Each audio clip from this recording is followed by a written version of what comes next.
Shalom, puji Tuhan atas segala limpah karunia-Nya. Kita sekali lagi bertemu di dalam ruangan Adventist Life Broadcasting untuk renungan hari Rabu. Pada kali ini kita akan melihat bagaimana realiti kehidupan kita yang sentiasa dipenuhi dengan cabaran dan ketidakpastian. Namun terlebih dahulu, mari kita sama-sama tunduk kepala dan berdoa. Ya Tuhan, Bapa kami di sorga, kami telah melalui beberapa hari dalam minggu ini, dan saat ini kami ingin pikiran dan hati kami diisi dengan kebenaran dari sorga, agar kami memahami bagaimana kami menangani setiap keadaan yang mencabar dalam hidup kami. Terima kasih Tuhan, Engkau sudah mengampuni dan menjawab doa ini sesuai dengan kehendak-Mu. Karena kami berdoa dalam nama Tuhan Yesus Kristus, Juru Selamat kami. Amin.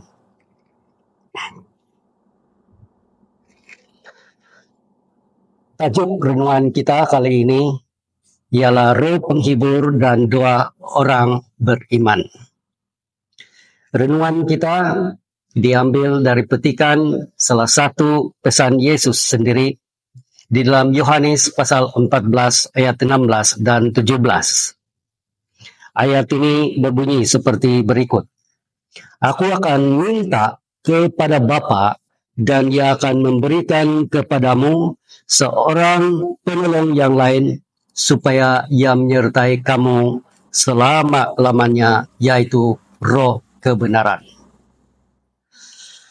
Memang dalam hidup kita yang penuh cabaran dan ketidakpastian ini, ramai kalau bukan semua di antara kita merasa lelah, keliru, bahkan merasa kesepian di tengah-tengah orang yang banyak. Namun sebagai orang yang percaya kepada janji Tuhan, kita tidak pernah benar-benar bersendirian. Seperti di dalam ayat tadi, Yesus mengatakan dan Dia berjanji kepada kita tentang seorang penghibur, yaitu Roh kebenaran. Apakah yang Roh penghibur itu mau bawa kita? Dia sebenarnya pertama-tama kita harus tahu ia adalah karunia, ataupun kita sebut dalam bahasa seharian, hadiah dari Tuhan. Yesus tahu bahwa selepas kenaikannya kembali ke surga, para murid pada waktu itu menghadapi kesukaran dan penganiayaan. Namun Dia tidak membiarkan mereka tanpa bantuan. Roh Kudus inilah yang diberikan sebagai penolong, penasihat, dan penghibur yang hadir dalam hati setiap orang yang percaya. Kita juga hari ini, Roh itu bukan sekadar kuasa, tetapi satu pribadi ilahi yang hidup dalam kita, memimpin kita dalam segala kebenaran apabila kita keliru, memberikan hikmat apabila jalan buntu, dan memberikan kekuatan ketika kita lemah dalam perjalanan hidup kita seharian. Yang kedua ialah doa yang beriman, merupakan satu saluran kuasa Roh Kudus, di mana kita mengizinkan bukan sekadar ucapan harapan, tetapi suatu tindakan iman yang menghubungkan kita dengan kuasa ilahi. Dalam Roma 8 ayat 26, Rasul Paulus menulis bahwa demikian juga Roh membantu kita dalam kelemahan kita.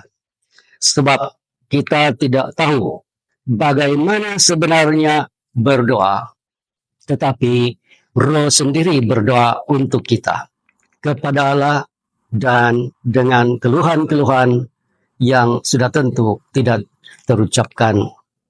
Ini menunjukkan bahwa dalam kelemahan kita, saat kita tidak tahu apa yang harus kita doakan, Roh Kudus menjadi perantara bagi kita. Mungkin kita berpikir kita tidak pandai berdoa, tetapi ingatlah tentang kenyataan tadi di dalam firman Tuhan. Tuhan memahami isi hati kita dan membawa permohonan kita kepada Bapa apabila kita percaya sepenuh kepadanya. Dan yang ketiga, poin di mana kita hidup ini pastinya memerlukan pimpinan oleh roh dan doa. Seorang yang beriman dipanggil untuk hidup dalam persekutuan dengan Tuhan. Persekutuan yang erat dan intim. Dan hanya wujud perkara ini di dalam ataupun melalui doa dan kepekaan terhadap pimpinan roh, bisikan Roh Kudus. Dalam menghadapi semua cabaran, jangan bergantung kepada kekuatan sendiri. Sebaliknya, berdoalah dalam iman dan izinkan Roh Kudus untuk meneguhkan dan menegakkan langkah kita. Rohlah yang memberi kita damai sejahtera, shalom, yang melampaui segala pengertian. Damai di tengah badai waktu perjalanan kita. Saudara-saudari yang dikasihi dalam Tuhan, sebagai kesimpulannya, jangan pernah meremehkan kuasa doa ataupun lelah, ataupun mungkin merasa tidak layak. Karena apabila kita merasa lelah dan merasa tidak layak, disitulah kita mesti mengingati bahwa kita memerlukan Tuhan dan pimpinan Roh Kudus. Ketika kita berseru dalam doa, ingatlah bahwa Roh Penghibur sedang bekerja. Bukan selepas doa itu, tetapi bahkan sebelum kita berdoa. Saudara-saudari yang dikasihi dalam Tuhan, biarlah hati ini kita mendapat ketenangan dan memperkuatkan iman kita di dalam bimbingan Roh Kudus dan kebenaran. Pada saat ini, saya ingin mengundang kita, di mana saja kamu mengikuti siaran ini, untuk berdoa dengan saya, supaya kita dapat menerima kasih kurnia Tuhan ini, yang tidak pernah membiarkan kita sendiri. Mari kita tunduk kepala dan berdoa.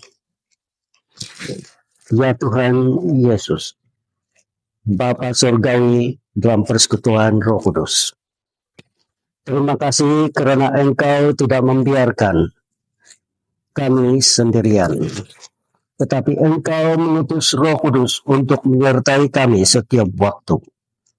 Ajarlah kami untuk bersandar kepadamu dan tidak bersandar pada diri sendiri. Melalui doa ini, kiranya kami peka dan senantiasa rela dengan rendah hati menurut bisikan Roh Kudus-Mu.